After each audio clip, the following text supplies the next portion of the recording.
Hello and welcome back to Scottish Independence Podcasts. We have the latest in a series of Q&A sessions with representatives from each of the independence parties. This week it's the Alba Party.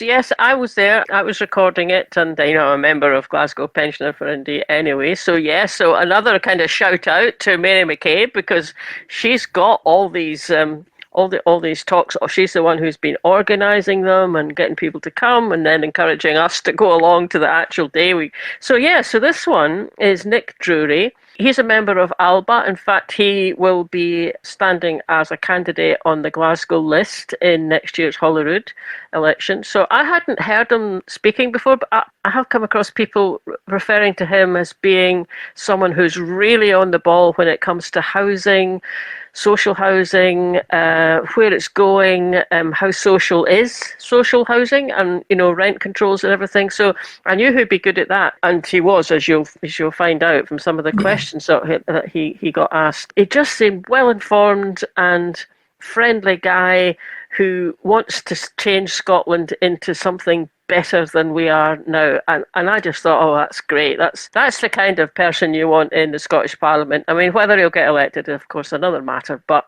he's the kind of guy you kind of like to see there. That's what I came away thinking. We're quite a bunch of Glasgow Pensioners for Indy, and Mary introduced them, and then suddenly just immediately just kind of shouts out, look, is anyone building prefab houses any longer? So that was him off, kind of thing. But I did chuckle a bit about suddenly that was the first question, but it was there was some good questions, really good meeting, and it's well worth listening to. And just our usual reminder that we're not party political on this podcast. Speakers from all Indy supporting parties have been invited to take part in Pensioners for Indy events, and they've all been great speakers. They are live events. The speaker turns up, they're asked questions, they answer questions. We don't fact check it in any way. So if there's anything that came up in the conversation that you're thinking, oh, I don't know if that's right, if you let Pensioners for Indy know, I'm sure they'd be happy to raise those matters with Nick himself. There was once or twice in this one. I thought, I wonder if it's quite that. But, there you go. That's maybe the disadvantage of these meetings, but it's also the advantage, because it's just live and people are engaged. And so I hope you enjoy it.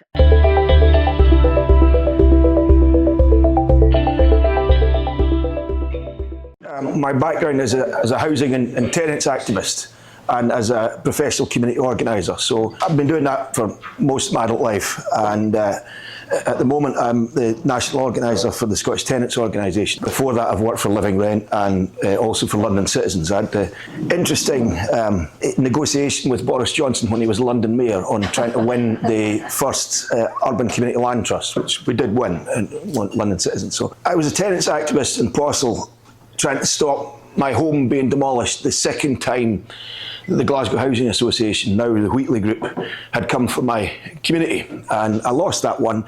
So that's why I did my Dick Whittington and moved down there to get a job.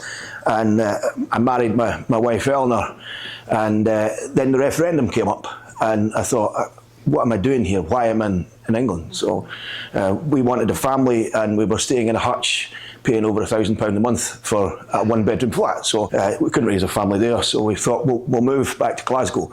In terms of Alba, I think I'd be right in saying that the independence movement is a bit of an impasse, let's call it that. And that is really why the party was formed. We want to take a different route from the way in which the Scottish Government has proposed. So we were never a fan of the court case going to the Supreme Court. Our view is that the court is the Scottish people. It's our decision. It's not an English court that should decide on these questions. But our policy on independence is we propose that every election should be a plebiscite. Now, we're trying to force the other parties to take that position as well, because if we had that as a combined yes platform across all the political parties that purport to be for independence, it would be very clear that each election was in fact a referendum.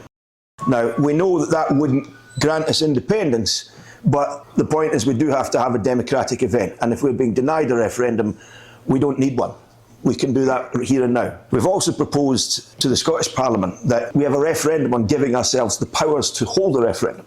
So two twin track. But the main thing is we want every election to be a plebiscite election, and we want the other parties to agree with that as well.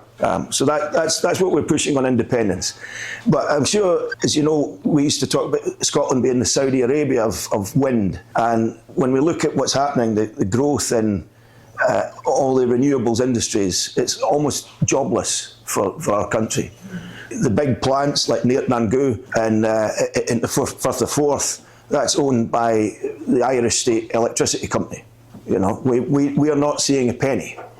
And if you recall back in the heady days running up to 2014, we were going to build an interconnector between Scotland and Norway so that we could send our electricity to Norway, where it would be from pumped storage, and Germany, which is doing its energy vend and trying to divest itself away from fossil fuels, would have bought the electricity. Instead, it's all been piped to England.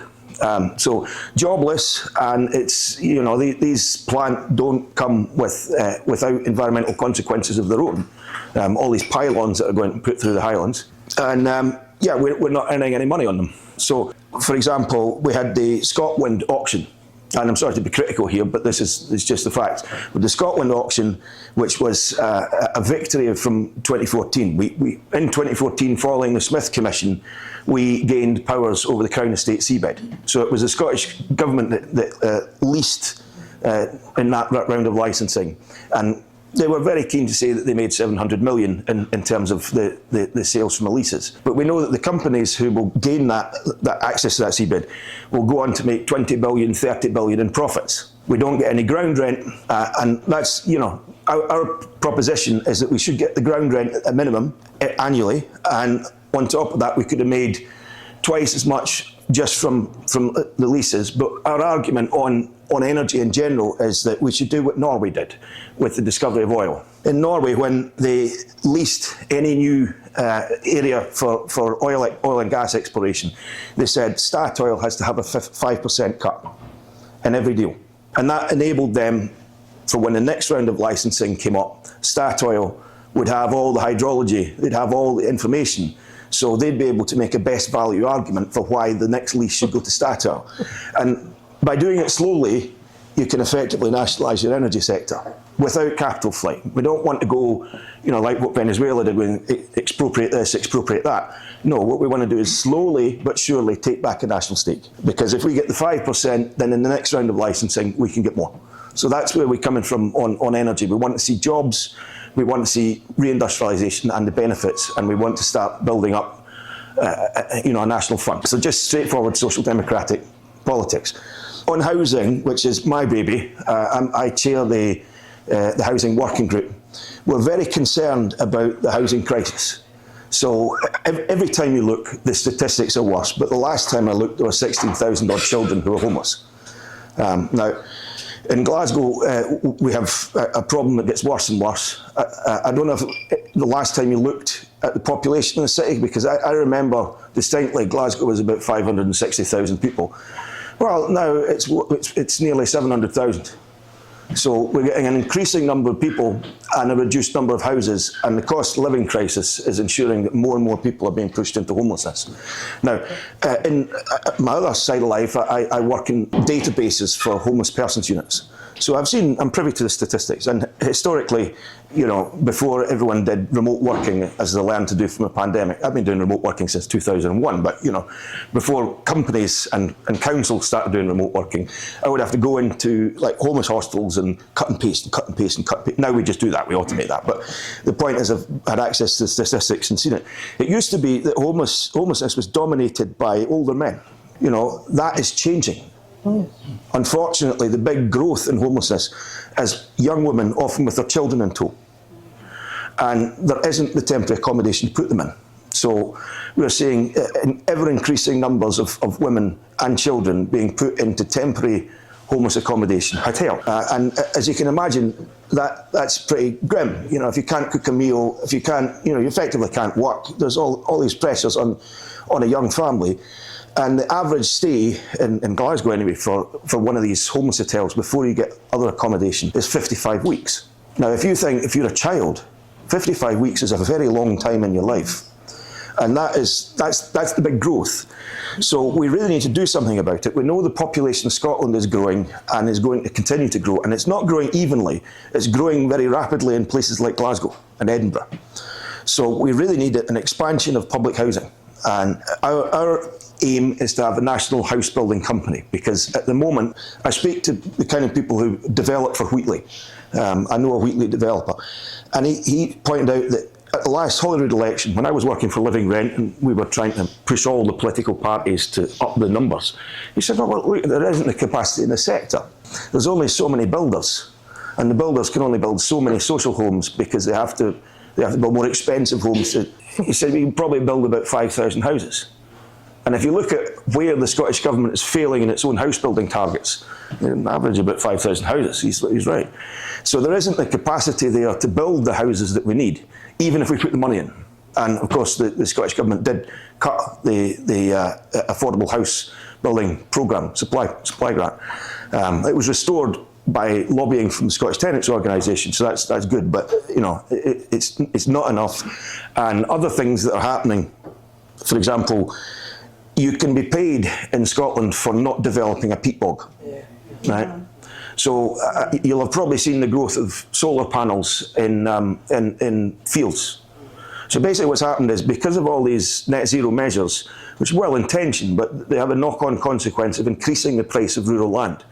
And of course that's why Rachel Reeves was trying to chase, you know, farmers for money and so, because she knows the value of agricultural land has gone up. But that has a knock-on effect on the cost of building a house.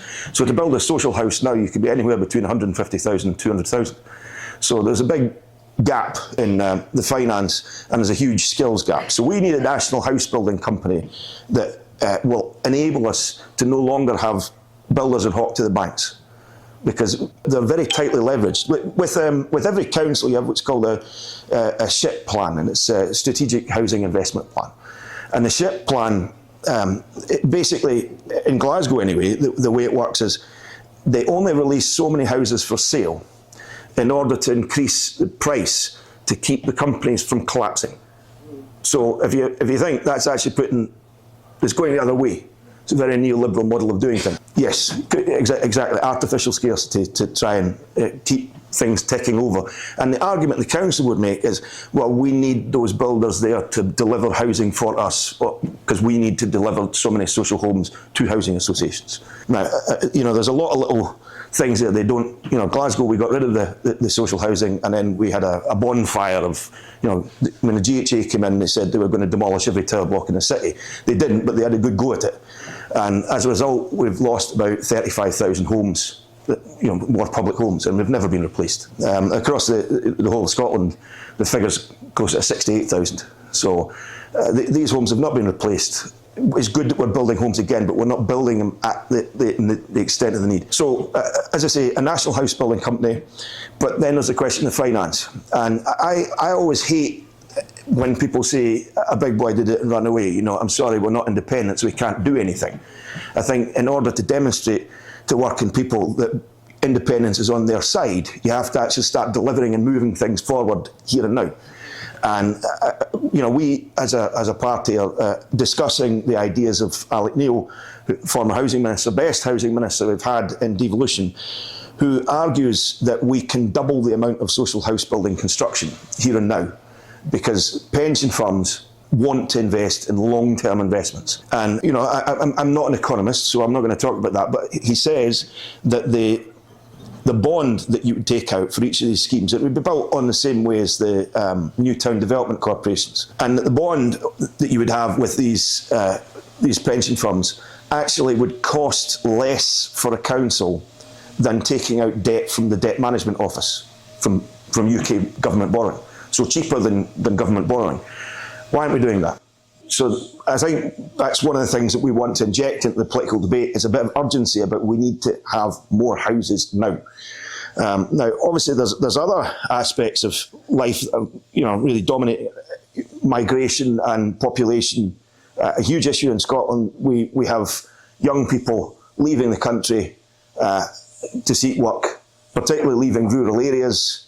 And you know, we have an ageing population, and my party chair in Glasgow is keen to point out that While it looks like we have net migration from England of 10,000 people, that's an inaccurate statistic, because we're losing 40,000 young people, going to have families, but they're going to do it somewhere else. And we're gaining 50,000 English pensioners every year, largely to rural areas and things like that. So that every which way you look at the population, it's going wrong. And currently, this might sound a bit pointy-headed, but this is my specialism. But when you want to get a tenancy, a social housing tenancy, the most likely way you can have the maximum amount of points, and everything is allocated through the point system, is to be homeless. So Section 5 homelessness referrals make up the bulk of all tenancies that are granted. Scotland got rid of local connection as a source of priority for housing, temporary accommodation housing, it says. And getting rid of that local connection was seen as a good thing, because historically what would happen is councils who wanted to gatekeep their housing services, they would send homeless people on the bus to another council who didn't have any council houses, and they wanted to stop that. So it was a good thing, but it's had an unintended consequence. So Glasgow is the only asylum dispersal council in Scotland. The 32 local authorities, the only place asylum seekers are sent is Glasgow. As a result, when those people go through the asylum system and they're granted a refugee status, they're made homeless. So then they make a homeless application to the council. So as a result, Glasgow's already going to have a lot more asylum seeker, then refugee, then homeless people than any other place in Scotland. But because we got rid of local connection, and because there's a feedback loop in terms of people want to associate with their own nationality, their own cultures, Glasgow having become more ethnically diverse, what happens is people who go through that system, the asylum system, granted refugee status, who know that they won't be given a house if they present as homeless to their own council in England or Wales, come to Glasgow, because there's no local connection. And then that's why we're in a position now that 61% of our temporary accommodation as of last month is refugees. So this is, if we do nothing about this, it's fire for the far right, and it's really a devastating series of self-owns that were all done with good intentions, but we need to find a way of replacing the point system, because if you imagine that in housing schemes, the majority of people passing through the homeless system now and getting a tenancy are refugees. So it's causing a huge demographic change in a very rapid period. So that is something that needs to balance, and it's something the party's working on. We also have huge skills gaps. I mean, one of the things that we've been doing outside of extra parliamentary politics is attempting to get NHS dentists in the Highlands.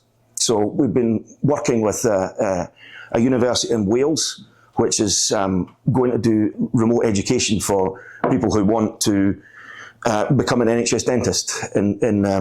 But that's symptomatic of the kind of problems that we face. So we want to address these problems honestly, because I think that the next election, while we want it fought on independence, a lot of people, this is their primary concern. So we need to answer that and deal with the far right. So those are the kind of policies that the party's looking at. There's other things that we're in favour of, but my baby's housing, I know more about that than anything else.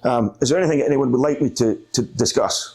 The first question was, is anyone making prefab housing these days? One of the things we're looking at is Commonweal put out a report, our Common Home Plan. They suggested that we really get into cross-laminated timber and build the whole ecosystem of the industry, so that we would have forestry, and you'd have the processing, and as you say, prefab, because you can erect cross-laminated timber prefab houses in days. It is a question of political will. I'm afraid to say that the Cabinet Secretary, I don't think housing is her forte, and she's, but early days, maybe we can pressure on it. But I think we need to put the ideas out there that we need the houses fast, we need them now, and cross-laminated timber makes a lot of sense. Talking about Commonweal, I heard Craig Dale saying recently that, just talking about the number of empty houses there are in Scotland, and it's a huge number. I mean, not maybe comparable to what's needed, but a big proportion of it. What do you think about that? Yes, so I think there's about 50,000. The big issue seems to be that with austerity, councils have cut their legal staff. So finding people to do compulsory purchase orders is the problem. So, a lot of councils have got maybe one person on compulsory purchase. So they need to both identify which houses there are and go through it. And I think there's a strong case for making compulsory purchase orders easier, because they're very challenging to do at the moment. And yeah, it would help. It would help. Identifying the owner can be a problem. Austerity has had all these knock-on effects, isn't it? It's that we can't find money. Robbing Peter to pay Paul, The next question was, what is Alba's policy on land value tax? Well, we're a social democratic party, so any means where we can tax wealth that isn't doing any good, then that's good for the country. Yeah, so you think that's a good idea? Yeah. Oh yeah, we should be doing it. We've got huge tracts of Scotland that are doing nothing. Mm-hmm. You think that, have you ever been to Sutherland? There's more people employed per hectare in parts of Siberia than in Sutherland. It's very boggy, though. Well, you can overcome that if you've got the skills to do it. With every suggestion, there's always going to be, but what about this? Have you thought about that? And the answer is, it needs to be a holistic picture. We need a national house building company. We need to be able to take control of our energy wealth and use it to raise working people up. All the things that we want independence for. That's what we are saying is we need that social democratic policy. And it does need to be holistic. As Hugh's saying, you need to have all of the things that are there. It can't just be build houses. But that's why we need a root and branch change. Next question, what are your thoughts on the 2026 Holyrood election? I mean, I'm a socialist, so I'm accustomed to political doddering along. But I think the next election, although I would like it to be an independence election, I think what people will be voting on is the cost of living and migration. And unless and until we can put forward a policy platform that is social democratic and just and addresses working class concerns in a way that makes sense and isn't divisive, then reform will romp the next election, including in Scotland. I see it in housing schemes all the time. People are really, really, really disenchanted. And they know that Nigel Farage is a huckster. Everyone knows that. Yeah. But they hope or they pray that if they can, I think what they want to do is ethnically circumscribe access to social housing. I think that's what people are imagining that reform will do. That's not reform's agenda at all. Reform is it's just another Tory party wants to privatise the NHS. But I think we need to answer the question that people are feeling a loss of control. A loss of, with subsequent to the Ukraine war, everyone's had 40% pay cut. Everyone, including the bottom. So people are really up against it, and they see massive demographic change happening all the time. And, they also imagine that those people then work, and Glasgow is a low-wage city. The mode average wage here is less than full-time minimum wage. So, that all those things, it's a perfect storm. And that's why we need to answer those questions. So, and it has to be done through one-to-one conversations. It's not going to be done through mass media. We will be, we won't have a huge impact on that. So, from my perspective, it's about doorstep conversations, pointing out to people what reform are really about, and very often that results in them going, oh, and then saying, well, there is a solution. The solution is to upend the point system, bring back what Ken Livingstone's GLC called a mothers and daughters policy, because at the moment, for example, if you have a tenancy and it's in the husband's name and he dies, well, the wife might well be kicked out if she's not on the tenancy. That's just the way it goes. So that needs to change. And then also, it used to be, back in the day, you had letting agreements and tenant management cooperatives in a sense of almost collective bargaining in public housing. That's gone. There's nothing there. So we need to replace that. We've got it in workplaces. We should extend it in workplaces. But, that's what we need for communities. So a sense that people have got control and that families can stay together and that tenancies can be passed on. I think a lot of that would take the heat out. Yeah. And we need to, like I say, we need to deal with the housing crisis as it is. That's kind of like going back to what we used to have in place. Yeah. I mean, not just in Scotland, but probably over the whole UK. Yeah. To go back in a good way, to go back. Whereas some of the reform stuff is to go back to the kind of not so good ways that we used to think about. Less the 80s, more the 1890s. Next question. Any thoughts on the proscription of the group Palestine Action? In 2003, in the run-up to the Iraq War, I decided I would go to Palestine because I thought the Israelis would use the focus on Iraq in order to commit war crimes. Of course, they did. And I spent most of the 3 months I was there in Gaza, in Rafah. And so I've seen firsthand how brutal the Israelis are. And it does give me a connection to the region, because that was, I was 19 at the time, so it, fixed in my mind. But it's clear that the British state is air and pair with the genocide. That's we're flying spy plane flights over the territory every day. It's clear that information has actually led to the deaths of British citizens in Gaza, and the government knows about this. They're supplying F-16 and F-35 parts, as well as munitions, and they're laundering politically what's happening. When you see David Lammy come out and condemn something while he's handing out weapons, but the whole political class seems to have been nobbled by Israel. Yvette Cooper was paid £210,000 by Israel, and I think has a staff member who's effectively been paid by Israel. And I think that's the origin of that noxious bit of legislation where Palestine Action, who are not a terrorist group, but a protest group, have been proscribed as a terrorist organisation. But I think, and this is the bit that troubles me, the entire West seems to be going down to the very end, the bitter end, and we are approaching the point where everyone in Gaza will be dead, which is salutary. And I see it on my phone every day, and it's quite tough. But I don't come here to slag John Swinney, but John Swinney's record on these things is pretty dismal.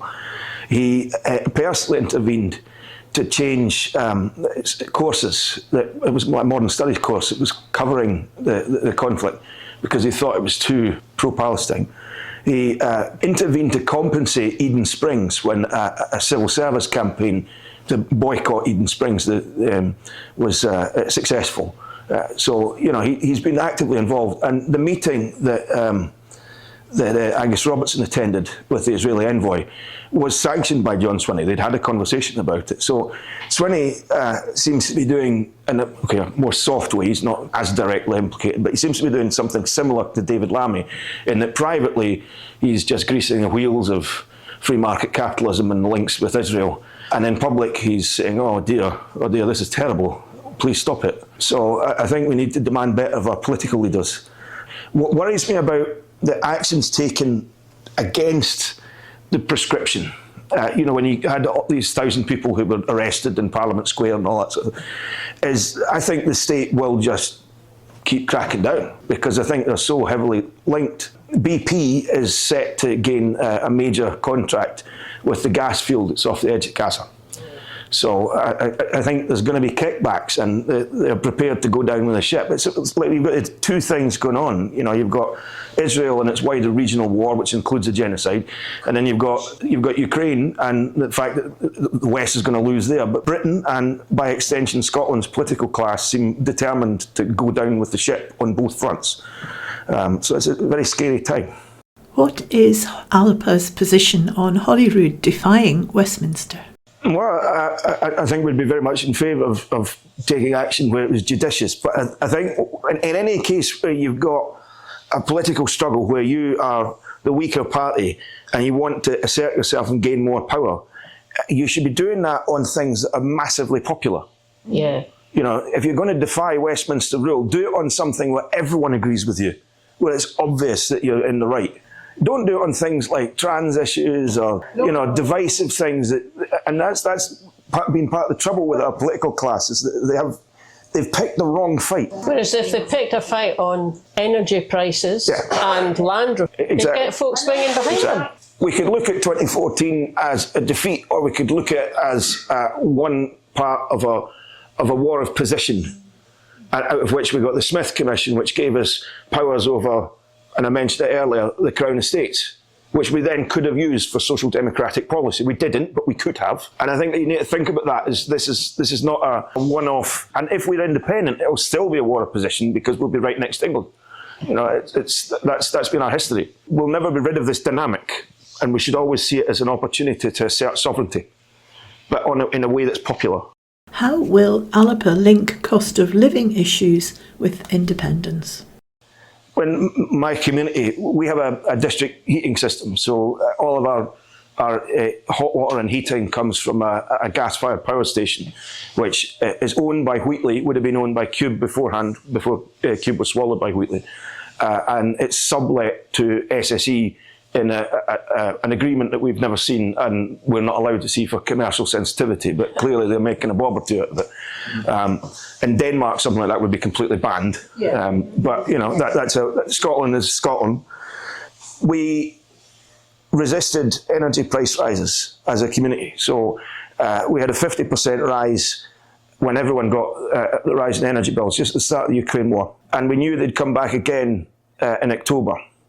So we had a big campaign against the 50% rise. And in fact, when everyone else's bills came, we ended up with a rebate. So we had a £100 rebate in October. But I'm always mindful that Alex Salmond was involved in the campaign. He came in and said, look, this demonstrates why we need to have control of our energy wealth, so that we can use it to avoid, with any social struggle, that's true, you can always point to how sovereignty can improve matters. You know, if that's why I'm so fascinated by what Alec Neil's been saying about the pension funds, because as a community organiser, whenever you're up against something really big, I'm not talking about a small thing, but something that's going to cost a lot, where does the money come from is always the big question. And we know that the Scottish Government can't borrow. Councils can borrow, but they can only do it through the prudential borrowing regime, which means they're legally not allowed to borrow on assets they don't currently have, so they can't borrow to build houses. So, yeah, that's another straitjacket of the United Kingdom, the prudential borrowing regime. But where does the money come from is always the key question. So that's why I think that the pension funds thing is a thing. We can demonstrate it. I mean, our political class is vapid, and you know, if they had the mettle and the resolve and the engine, they would see, here's £20 billion we can add to it and demonstrate, aha, see, when we have independence, we'll be able to borrow money and we'll be able to vastly increase what we're doing now. They don't do that, but that's the kind of thing we could be doing. You can't use the Scottish Investment Bank. We can, but it's only capitalisation of £1 billion, so it's quite small. Yeah. And I think its main role is to be like a seed investor in startups. Well, that's how it's being used, isn't it? But in a way, if they put money into housing, then that's something that they would carry on getting income from. Yeah, absolutely. And pension funds, a lot of them were historically invested in not very ethical things like munitions places and so on. Would they not be a group that would be trying to look for something more ethical to invest in, like? And many are. A lot of them are. I'm not an expert, but Alec Neil is, and I can send on a talk he gave to the Scottish Tenants Organisation where he spelled out some of the more ethical investors, but also local authority pension funds are a big source of capital as well. So, and when he was Housing Minister, he did successfully use a local authority pension fund to build council houses in Falkirk, so it can be done. What Switzerland model, where pension funds own the properties in that way, because they do that. My daughter lives in Switzerland, she lives in a flat that's owned by pension funds. Right. And then they get income from it as well. Well, they'll get income from it, right. Alec Neil's model, and as something as a party we are discussing, I'm keen to push it, is that you have a bond, and at the end of the bond, once the bond matures and you've paid off, the property is owned by the council. The pension fund gets a guaranteed return on investment, which will be cheaper than borrowing gilts for a council. So I think we should do it. Could we nationalise social housing just by gradually buying it all up? Yes, I think it's necessary. I think, for one thing, Wheatley is a monster. I know this is an independence meeting, so I don't want to digress too much, but Glasgow Housing Association was supposed to be a clearinghouse. When it came into being in 2003, the idea was that after 10 years it would cease to exist, having transferred all of its stock to community-controlled housing associations. And there were supposed to be 72 community-controlled housing associations. There was some second-stage transfer, but largely for homes that were subsequently demolished. So Southside Housing Association gained a few thousand properties, Queen's Cross gained a few thousand properties, North Glasgow Housing Association, now NG Homes, gained a few thousand properties. But by and large, it wasn't what happened. Instead, what happened was they demolished a huge number of homes, and then they decided that they were going to carry on, and they did something very clever. They gained £300 million in bonds, and that enabled them, through austerity, to flash the cash.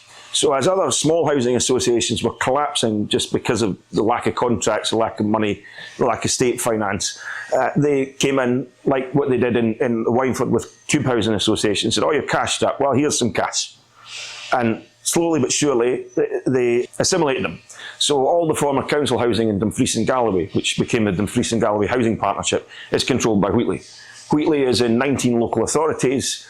It contracts services out, so City Building is part Wheatley. It's a limited liability partnership, so you can't know the financial details, but City Building, like Mears, you know, they do property services. So a friend of mine's mother and father who stay in a council house in Aberdeenshire, their new fitted kitchen was from the council was fitted by City Building. So Wheatley have become this huge national company, and their lobby group, the Scottish Federation of Housing Associations, more or less tell the government what to do. Housing Minister, apart from Alec Neil, one honourable exception, largely just do what the SFHA tells them to do. So if you remember when that wee boy, Alba Bishak, died from mould, Michael Gove, and you know, I'm not keen to speak good of Michael Gove, but this is a good thing he did. He brought, well, partially good. He brought in Awab's law, and basically that means that if a tenant were to die or be injured because of mould or some other aspect, then the chief executive could be sent to jail, which wasn't previously the case. In Scotland, in response to the death, the SFHA and various other housing associations got together and created a voluntary code of conduct. And the Scottish government were like, yes, that sounds great.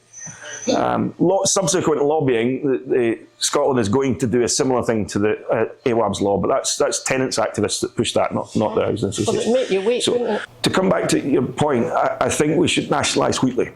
And I think doing so, because you have that national reach, is actually beneficial. Is that possible? Yes. Yes, I believe it is. I mean, it would be costly if you did it the wrong way. But, Wheatley, they've got 97,000 properties and 19 local authorities. They claim they have no cases of damp and mould. Rubbish. They just never had any reports. No one reported any. You know. So something like that, if we were clever about it, and the fact that they have the bonds, the £300 million is also a curse, because if you can't spend it, you know, it frips away, and they have to pay it back. So it makes them vulnerable to things like rent strikes in a way that an organisation that isn't responsible to international capital and hot money would not be vulnerable. So, if people stop paying their rent, civil disobedience. Yeah, if there was both civil disobedience and regulatory action on things like mould, that would maybe make them less viable company and therefore more. So it might be one of these issues that Scottish Government, or at least local authorities, could take forward and get a lot of people's sympathy falling in. Precisely. Yeah, precisely. It's ironic because Wheatley's named after that Labour MP that was getting rid of all the slums at the turn of the century, last century. Yeah, but as Alex Salmond actually said, he would be burling in his grave. Should Holyrood 2026 be a plebiscite, or should we go for a majority of MSPs? That's why we are stressing this, because we want to put them under pressure to deliver that. You know, as you say, if you don't give the voters something to vote for, they're not going to vote, or they might go and vote reform. I don't think any of us want to see it, but if we're not careful, we could have reform as the opposition. Yeah, that's the classic thing what happened in the by-election. Yeah. The SNP seem to become really cloth-eared recently, haven't they? I mean, because that was a no. I think what happened was when they were stupid enough to have that thing of all the right-wing parties, which is Labour, Tory and Lib Dems, and try to stop Farage and co. How can you do something like that with right-wing parties?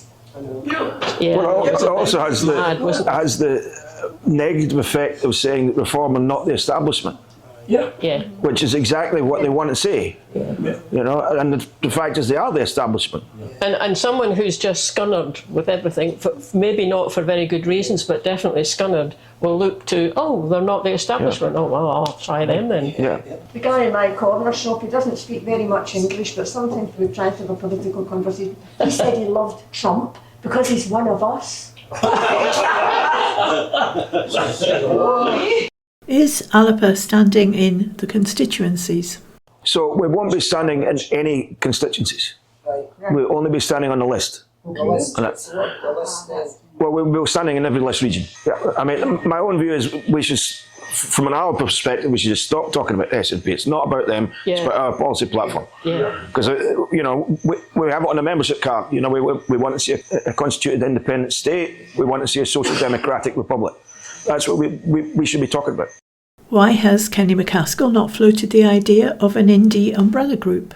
I think our focus is, by talking about the plebiscite election, just trying to make that a consensus and effectively force the SNP to adopt it. They might not want to, but we want to push them there.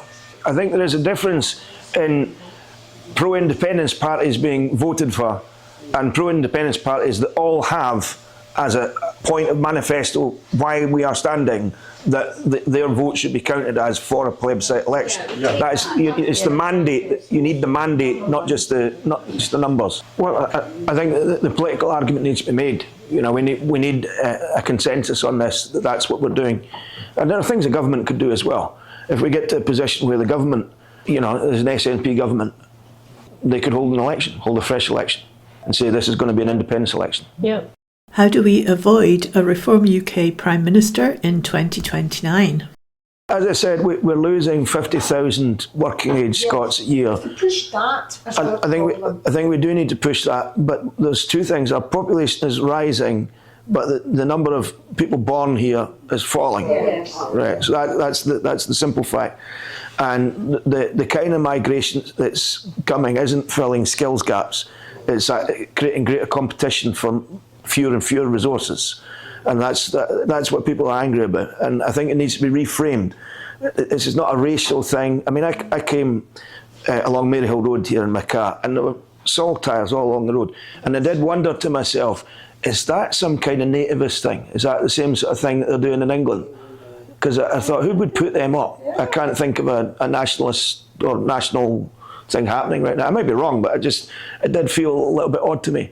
And you know, I normally associate that kind of behaviour with loyalists. There's that going on in England now. Yes, that's what I'm saying. But those flags, the ones up Maryhill, that's part of this raise the flag campaign that started down in England, and it brings that nastiness. And I don't want that flag associated with that. Exactly. You know? But I think you're right, sir. We are going to hell in a handbasket really, really quickly. And I don't think it's just about Britain or Scotland. I see it the way the Western world's going. You know, America seems to be genuinely preparing for war with China. You know, Europe is entering a century of humiliation. In the past week, rockets and drones have been fired from Estonia into Russia. A factory in Germany mysteriously blew up. You know, you've seen the EU headquarters attacked in Kiev, and the British Council, which is an MI6 front, also attacked.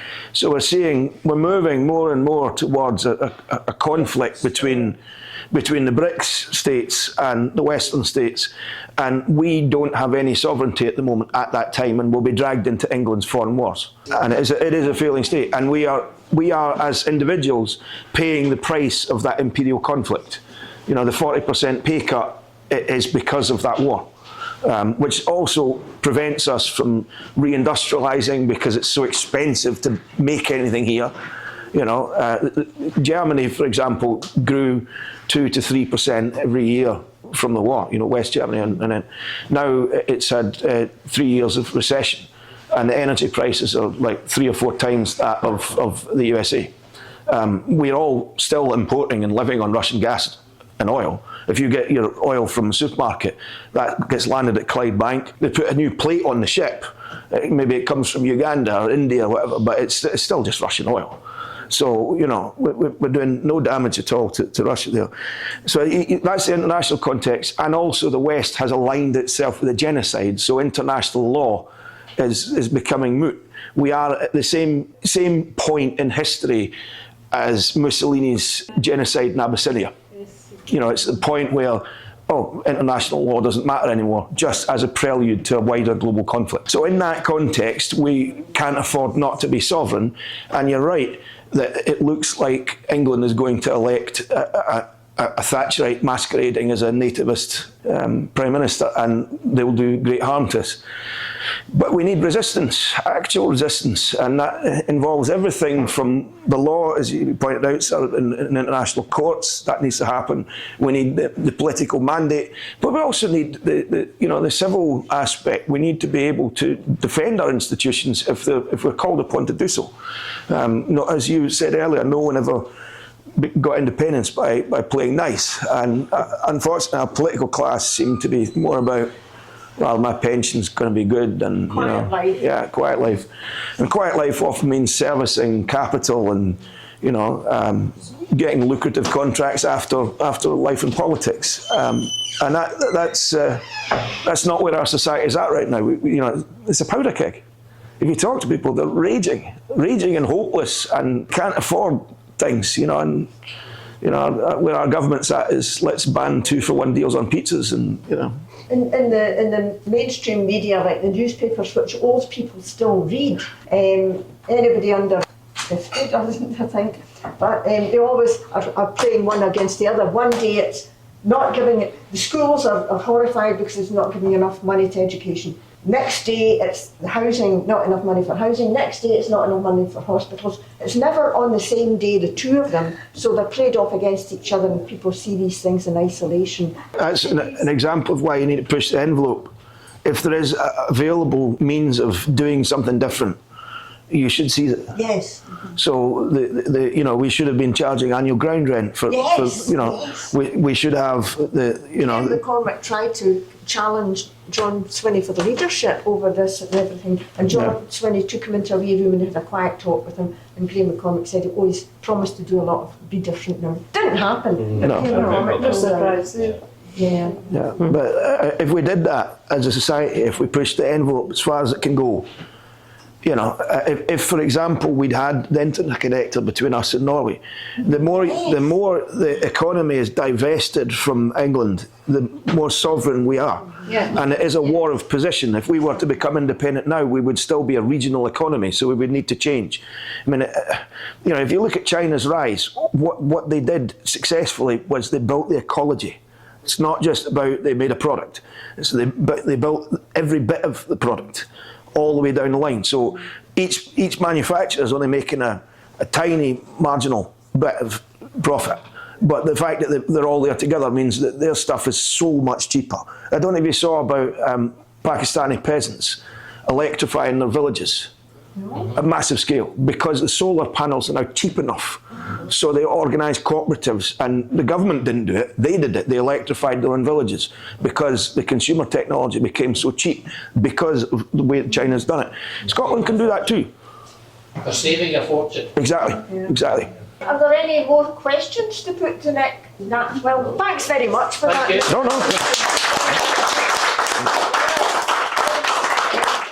Well, I hope you enjoyed that. I think you'll agree that was a very wide-ranging discussion, and particularly appreciated the insight that we got into the Glasgow asylum seeker situation because of Nick's job. He was able to bring a bit more detail to the issues that are allowing the debate to escalate in the way we're seeing it happen. So we'll be back again next month with Pensioners for Indy for the last in this series of events that they've been putting on, and the final speaker is going to be Ivan McKee. But yes, so Ivan McKee, I think he would have been hard put to not come because he's Mary's MSP, so yeah, kind of, He's currently the Minister for Public Finances, which I think could be really interesting to get him talking about that, because Holyrood have just put through this agreed this motion in Parliament not to put any public money into firms who are providing Israel with goods of whatever sort. So I think that could be a really interesting conversation, and I'm sure he'll have a lot to say about the path to independence, and I'm sure there'll be a lot of questions about that.